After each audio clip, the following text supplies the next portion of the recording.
저희 가족이 새해를 맞이해서 해돋이 보기 위해 차박을 하였고, 저희가 철수를 하려고 주변을 이제 둘러봤었거든요. 차 옆에 웬 쓰레기 박스가 있어가지고 보니까 쓰다 버린 마스크하고 고기 구워 먹은 불판이랑 소주병, 담배꽁초, 담배각 이렇게 있더라고요. 너무 어이없고 화가 나는 나머지 이제 블랙박스 녹화본을 보니까 옆에 차박 즐기고 있던 커플 여성분이 이제 쓰레기 박스를 들고 저희 차 앞에서 서성거리더라고요. 그러고 이제 남성분이 차를 끌고 왔어요. 차 안에 있는 쓰레기가 더 있나 없나 확인해보고 박스를 한번 뒤적거리고, 차가 더러워지는 게 싫었는지 가져가는 척 하다가 저희 차 옆에 박스를 내려놓고 그냥 슝 가더라고요. 박스를 다시 한번 보니까 택배 송장도 붙어 있어가지고 얘네 바본가, 인생은 실전이다를 하려고 했으나 주소지를 보니까 앞에 있던 상가 건물에 있는 주소였고 아마 박스를 거기서 주워다 쓴 것 같더라고요. 안전신문고에다가 신고를 했는데 차량 조회 결과 주소지가 다르고 연락처 등 사실 확인이 어려워 과태료 부과는 어렵다고 단속반 수시 순찰 강화 조치로 답변을 받았습니다. 요즘 차박이 아무리 대세라고 해도 사람들이 쓰레기를 너무 많이 방치를 하고 가서 차박지들이 쓰레기로 몸살을 앓고 있잖아요. 차박 성지만 찾지 마시고 개념부터 찾아갔으면 좋겠습니다.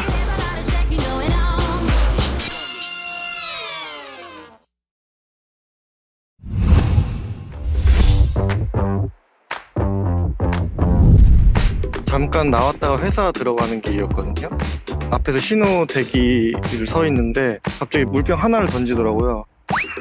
뭐지? 하고선 보고 있었는데 조수석에 또 왔다 갔다 막 하더니 쓰레기 같은 걸 찾아가지고 바깥으로 또 버리더라고요. 누가 봐도 던진 것처럼, 흘리는 게 아니고 이렇게 바깥으로 던지는 것처럼 딱 던지더라고요. 블랙박스에서는 보일지 모르겠는데 물통 한 개를 던지고 뒷모습이 왔다 갔다 하더라고요. 뭘 찾는 것처럼. 조수석 의자가 아니고 밑에 발판 그쪽에 이제 나머지 물병도 찾아가지고 바깥으로 던지고, 저런 건 누가 치우라고 저렇게 던지는 거지, 일단 이 생각부터 들었고요. 조그마한 것도 버리면 안 되겠지만 담배꽁초나 뭐 휴지 쪼가리 이렇게 버리는 건 좀 많이 봤어도 도대체 무슨 생각을 해가지고 저렇게 버리는 건지 이해가 안 됐습니다. 차마 밖으로 던지는 그런 게 있더라고요. 그래서 그런 걸로 신고를 했고 과태료에 벌점도 있었던 거, 그렇게 제가 봤거든요. 제가 마음 같아서는 물병을 집어다가 다시 운전석으로 던지고 싶더라고요. 그렇게 살지 않았으면 좋겠어요.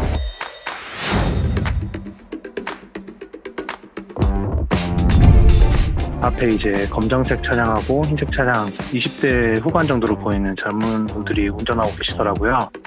전자담배 히트스틱이라고 벤츠 차량에서 히트스틱 2개를 그랜저 차량에게 건네주는데, 그랜저에 있던 사람들이 기존에 쓰던 히트스틱을 빼서 밖으로 버린 것 같아요. 그러더니 흰색 차에 있던 분도 창문을 열고 검정 차를 향해서 담배꽁초를 던지시더라고요. 옆에 차량에는 친구니까 주위 사람들 생각 안 하고 친구들이랑 노는 곳 정도로 생각하지 않았나.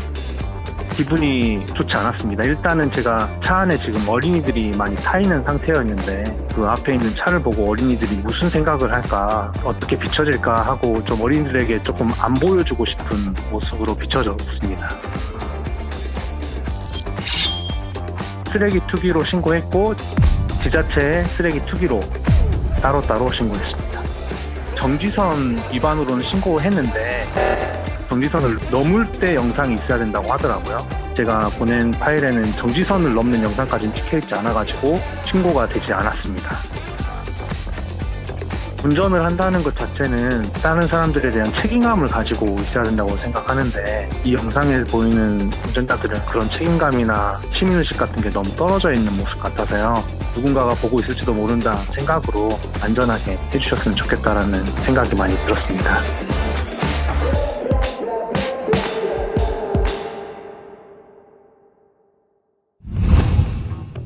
Don't really know where the world is gonna go. 우측으로 가는 길이었어요. 지구 차선으로 가고 있었는데 바로 옆 차선에 레카가 있는 걸 제가 보긴 했는데 제가 지나가자마자 제 뒤로 차선을 변경해서 들어오면서 사이렌을 울리면서 쫓아오더라고요.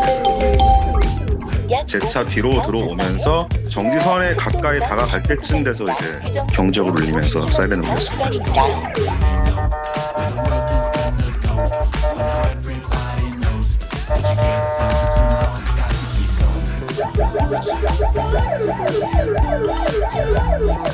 경적 울다가 말 줄 알았는데 경적을 계속 울리고 사이렌까지 울리면서 많이 시끄럽게 하더라고요.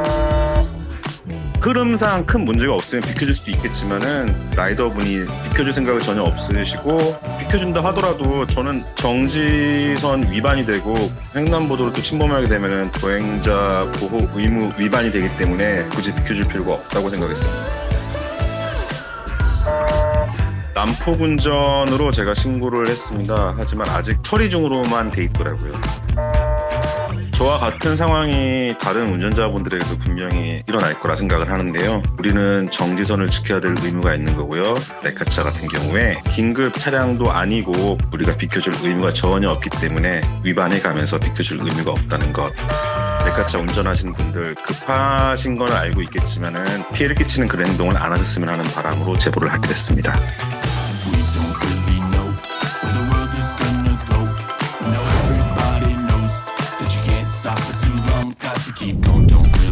물건 납품 때문에 병서 주물단지 들어가는 길이었습니다. 좌회전 신호 받고 좌회전 하는 와중에 한 차선 쪽에서 이제 스포티지 차량이 한 대가 쭉 오는 거예요. 서겠지 하는데 화물차라 보니까 오른쪽을 받으면 차 전복되겠다라는 찰나의 순간에 제 머릿속을 스쳐가더라고요. 제 앞으로 지나갈 줄 알았던 차가 오른쪽 뒷부분과 하단 부분 쪽을 가격을 했고요. 뒷차는 운전석 쪽을 그냥 들이받은 상태였습니다. 운전자분은 20대 후반 남자분이셨고요. 커플이신 것 같더라고요. 두 분이 하도 차에서 안 내리길래 제가 가서 문을 두들겼더니 차 문이 안 열리시더라고요. 보험사 불렀냐고 처음에 제가 여쭤봤더니 부르고 있다라고 되게 좀 퉁명스럽게 말씀을 하시더라고요. 일단은 제 차를 좀 빼려고 반대쪽으로 차를 빼고 있는데 어느 순간에 레카가 스포티지를 걸고 있더라고요. 저 차는 물지 말고 보험사 레카를 불러야라고 말을 하고 싶은 상태였는데 걸린 걸 보고 가해자지만 한편으로 좀 안타깝다라는 생각이 들더라고요. 저거 변이 물지 마세요. 물면 금방 갔을 텐데. 절대 주면 안 돼. 아이고. 사설 레카의 차가 물린 상태였는데 사설 레카가 이미지가 안 좋지 않습니까? 사설 레카분이 나중에는 자기 공업사에 차를 맡길 거면 갖다 주고 안 그러면 다시 내려놔준다라고 얘기해 주시더라고요. 저한테도 자기 아는 공업사 가달라고 같이 가자고 잘해주겠다고 계속 얘기를 하는 상태였습니다. 가해자 차량 운전한 지 지금 약 3, 4개월밖에 안 됐고 핸드폰을 안 했다, 신호를 못 봤다라고 진술했다고 하셨고 검찰 쪽으로 송치될 예정이라고까지만 들었습니다.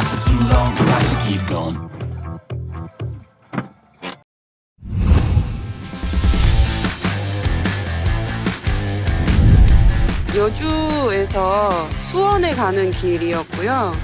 고속도로 딱 타고 얼마 안 돼서 구급차가 뒤에 삐뽀삐뽀 오더라고요. 저희도 처음에 1차로로 진입해서 주행을 하다가 구급차가 와서 저희는 2차선으로 빠지고 진로를 확보해주고 한참을 가다 보니까 구급차가 못 가고 있는 상황인데 왜 못 가지? 하고 보니까 그 앞에 벤츠 차량이 있었던 거죠.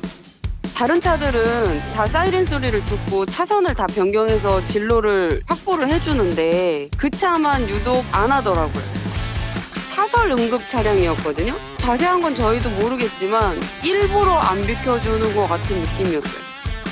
나중에는 응급차가 벤츠를 추월해서 앞에 갔는데 조금 있다 보니까 벤츠 차량이 다시 2차선으로 와서 추월해서 응급차 앞에 가서 막고 또 서더라고요. 저희는 일단 되게 어이가 없었고요. 미치지 않고서는 저렇게 일부러 저럴 수가 없다. 저 차하고 무슨 억하심정이 있어서 저 차를 계속 못 가게 막는 거지? 라는 생각을 했죠. 모세의 기적이라고 하잖아요. 우리나라 운전자분들의 인식이 예전하고 많이 달라져서 꽉 막힌 도로에서도 기적 같은 일들이 많이 일어나고 있는데 설령 그 차 안에 진짜 응급 환자가 없었다고 할지라도 당연히 비켜줘야 되는 게 맞다라고 생각을 하고요. 막말로 그 응급차에 내 부모님, 내 자식, 내 와이프가 타고 있을 수도 있는 상황인데 내 식구가 그 안에 있다고 해도 저렇게까지 할 건가 이런 생각했었죠.